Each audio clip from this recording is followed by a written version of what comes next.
Hey everybody, Tom Berry with Investor Loan Source, and I wanted to talk about a definition today of something that I think maybe a lot of people in real estate don't quite understand, and the word of the day is capital expenditure. Capital expenditure. So, what is the capital expenditure? Now, first of all, I have to give a disclaimer. I'm getting real close to tax advice here, and I want everybody to understand I am not an accountant. I don't give tax advice. Now, with that out of the way, I want to tell you, when we're looking at a commercial piece of real estate, we want to make sure that we understand going into this thing how much CapEx, or capital expenditure, we're going to have invested in this property over the potential hold period of the property. So, for example, case in point, we're looking at a property right now in Tennessee.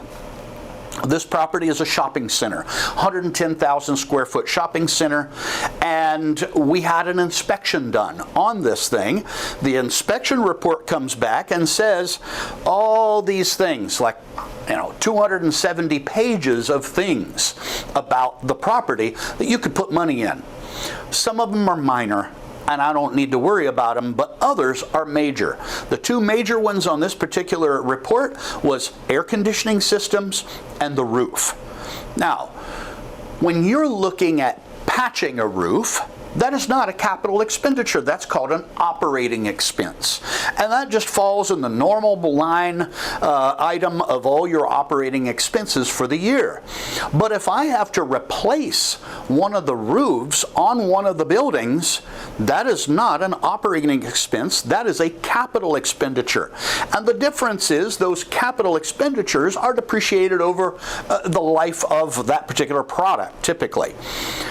It also falls in a different line when I'm calculating the return on my investment. So, it is very important, if you're planning to hold a property for 5 years, let's say, it's very important for you to plan out before you even buy the property how much CapEx this property is going to need during that 5-year hold time. And you can plug those expenses in year 1, year 2, year 3, year 4, and year 5. And sometimes I even have initial capital expenditure on my spreadsheet so that day one I have a certain amount of money that I can go ahead and fix something that I know desperately needs fixed on that property.